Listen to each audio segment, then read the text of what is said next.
Mdzina la Atate ndi la Mwana ndi la Mzimu Woyera. Amen. Nyumba ya Atate yanga mwayisandutsa yochitiramo malonda. Lero ndi lachisanu pa 21 November chaka cha 2025.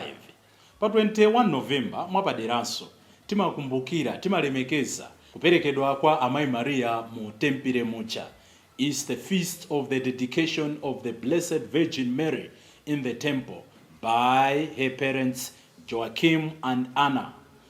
Mawatu oyamba timva kuti Judas atapambana nkhondo, atagonjetsa anthu amene akhala kuwazunza Aisraeli, adapita ku nyumba ya chauta kukayeretsa ndi kuyiperekanso. Taona ndizikugwirizana kwathunthu ndi chaka chakuperekedwa kwa Amayi Maria. Pamene muthenga wabwino tikumva Ambuye Yesu monga tidamvera pa 9 November paja pamene adayeretsa tempere kachisi. Tikuonanso Ambuye Yesu akubwerezanso zomwezo kuyeretsa mitima yathu. Mwinafunso tsiku la lero limene likhazikike mwa inu ndine ndonena kuti tikuchita malonda anji mnyumba ya Ambuye imene ndi mitima yathu. Ndikulandireni pano pa Tiyankhule na Ambuye. Mawu athu oyamba akuchokera m'buku loyamba la Amakabeyo mutu wa 4 ndi 36 kulekeza 37 kudzawerenganso 52 kulekeza 59. Amene akutiwerengera mawu oyamba ndi Asalafina Gundadzuwa kuchokera ku St. Peters na Mitete Parish mu Archdiocese ya Lilongwe. Ndipo salimo yathu lero tikuitenga m'buku loyamba la mbiri mutu wa 29 ndi 10 kulekeza 12. Inu Mulungu wathu ndikutamanda dzina lanu la ulemerero. Mutamandike mpaka muyaya inu chauta, Mulungu wa Israeli kholo lathu. Inu Mulungu ndinu akulu ndi amphamvu ndi ulemerero. Pamene titamanda Ambuye ndithudi chauta amamvetsera mapemphero athu, ndi chizindikiro chokhacho choti ndife anthu okhulupirira. Ndipo mawu athu amumthenga wabwino ndi monga adalembera Luka oyera. Tiyeni abale ndi alongo tisinkhesinkhe limodzi. Amene akutiwerengera mawu amthenga woyera komanso kutigawira mawu ndi Reverend Father Francis Damaseke kuchokera ku St. Peter and Paul na Tenje Parish mu Archdiocese ya Lilongwe. Mawu oyamba. Mawu a m'buku loyamba la Amakabeyo. Pa nthawiyo Yudasi mwana wa Matiyasi ndi abale ake adati, tsopano tawagonjetsa adani athu. Ndiye tiyeni tipite ku Yerusalemu kuti tikayeretse nyumba ya Mulungu ndi kuperekanso. Motero ankhondo onse adasonkhana nakwera ku phiri la Ziyoni. Tsono pa tsiku la 25 mwezi wachisanu ndi chinayi mwezi wa Kislevi chaka cha 148 adadzuka mmawa. Adakapereka nsembe yopsereza pa guwa latsopano monga momwe adalembedwera m'Malamulo.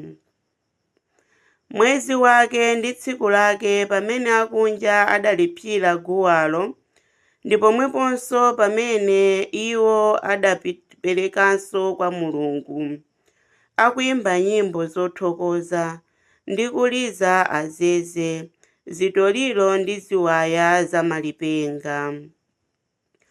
Anthu onse adadzigwetsa chafufumimba kupembedza ndi kulemekeza Mulungu amene adawapambanitsa. Adachita chikondwerero chakupereka guwalo kwa Mulungu masiku asanu ndi atatu. Adapereka nsembe zopsereza ndi chimwemwe, ndiponso nsembe za mtendere zakuthokoza. Pambuyo pake adakongoletsa kumaso kwa nyumba ya Mulungu ndi tizisoti tachifumu ndi tizishango tonseto tagolide. Kenaka adakonza zipata za nyumba ya Mulungu ndi zipinda zogonamo ansembe nayikanso zitseko momwemo. Anthu onse adakondwa pakuti manyazi amene akunja adawachititsa anali atatha.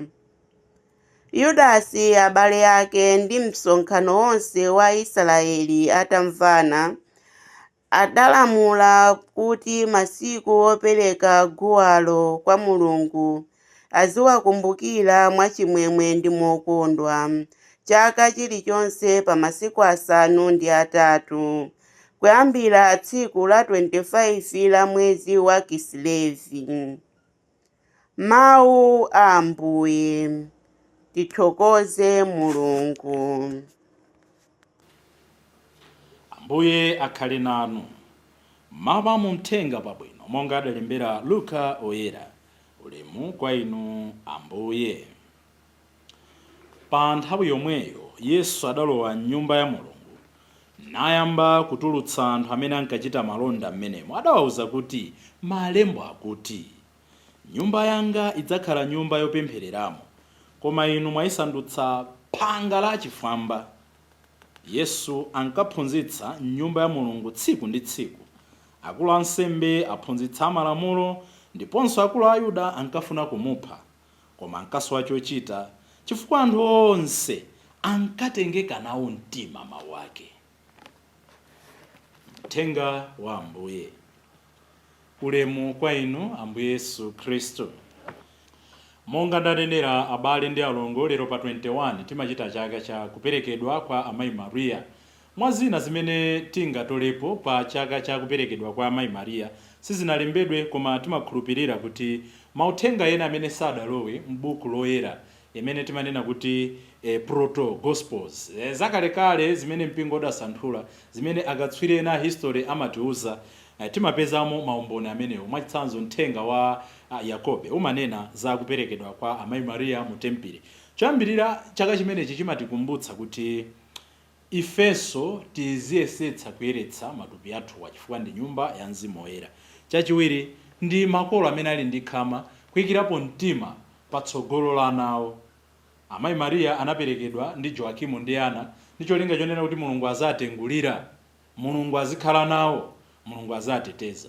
Ifenso makolo nchifukwa timanena kuti ana akabadwa don't procrastinate, aonetseni njira ya Ambuye, alandire ubatizo, azikula mchikhristu. Ndikumanena mobwereza masiku ano, mbali nayo mukuwachititsa pati time yakuthupi, mbali nayo azichitanso pati time sukulu ya kuuzimu. Tili nawo aphunzitsa ambiri mu mpingo abwino ophunzitsa maphunziro a uzimu. Ngati makolo simungakwanitse, ayitaneni ndi cholinga choti muwakonzekere, muziapangiratu dedicate ana anu kuti akhale ndi tsogolo labwino la uzimu. Ndipo chachitatu ndi chaka chimenechi zikutionetsa kuti utumiki uliwonse umakhala ndipo yambirira, readiness for every vocation. Tathandizire anawa, mukuona kena kake mwanawo kododometsa, atengulireni kuti mpaka adzavomere kufuna kwa Mulungu. Mmawa toyamba tsiku la lero tikumuona Yudasi tsopano amugonjetsa anthu aja amene akhala kuwazunza sabata yonseyi. Ngati mwamvetsera bwino mawu a sabatayi, Ayuda anali pampanipani, komano atalimbana nawo anthu aja, tsopano victory yatheka, apambana. Ndi kuchita chidwi ndi zinthu ziwiri zimene akuchita Yudasi. Akuwawuza abale ake onse kuti tiyeni tisonkhane, tisanayambe kukondwerera phwando ndi zina zotero, tiyeni tipite ku Yerusalemu tikapereke nsembe. Sakungopereka nsembe, akuti choyamba akuyiyeretsa nyumba ya Mulungu, akuyipanga rededicate the Jerusalem temple. Inu ndine nthawi zina Mulungu akatichitira zazikulu, m'malo mobwerera kaeni kumuthokoza, timachita ndi chani? Timati ena uvere fungo, timwekaye ife, tinjoyekaye, nafa bulu ine, navutika ine, tidzipepese inde. Koma tisanatero, God first. Ndeche chiwiri tunena kuti atayeretsa tempeleji anapereka nsembe zosiyana-siyana. Anayimba akatswiri a nyimbo za reggae kunena kuti life is a sacrifice. Alpha Blondy ananena kuti life is a sacrifice. Tifune tisafune moyo ono tiziperekera nsembe. Ndipo zimene timayamwa, zimene timapeza nyumba yachautamo, zofumira pa guwa lakero, zizisefukira kwa anthu onse, kuti anthu akakumana nane azitamanda Mulungu, anthu akakumana nane azichiritsidwa, anthu akakumana nane azimva kukoma. Osati kumva kukoma chifukwa cha zoyipa zimene ndikuwachitira, chifukwa zoyipa zina zimamveka ngati zokoma koma zili kuononga moyo. Koma azimva kukoma kuti ndathandiza kuti abwerere m'khola la Ambuye. kuopsa kwathu Ambuye Yesu zaka 2000 plus zapitazo adagwira ntchito yothamangitsa anthu achibwana nyumba yake. Koma inu ndi ine ambiri tikukakusa zimene Ambuye Yesu adazitulutsa mnyumba moja. Bambo Makande adalalika mbuyo mulaliko wabwino izi zitulutseni muno. Tikukazikusa zimene zija. Nde tikuzilowetsanso nyumba ya Ambuye. Nde tikulowetsamo mwano, tikulowetsamo ulesi, tikulowetsamo uhule, tikulowetsamo kudzikonda, tikulowetsamo katangale. Paja kuba amakhala amphawi. Koma akaba olemera amati embezzlement. Katangale ndi zina zotero. Ayi, zimenezo Ambuye Yesu adazitulutsa kale, tiyesetse kukometsa m'mitima yathu. Potsirizira, kuopsa kwake nkwakuti tikamachita masewera kuti kuzitulutsa nkuzilowetsa, tisayiwale kuti chimati chikatuluka chimakayendayenda ndi chimakasaka mizimu izake isanu ndi iwiri yoposa ichocho. Nchifukwa pamene tanena kuti tayamba za Ambuye tiziyesetsa kuzipanga cleanse on a daily basis. Tikatayirira kuti lero tapita ku chechi mawa, lero tilapa tibwerera, tidzakhala oyipa kuposa pamene tinalili ife. Nyumba ya Atate yanga musayisandutse nyumba yochitiramo malonda. M'dzina la Atate ndi la Mwana ndi la Mzimu Woyera. Amen.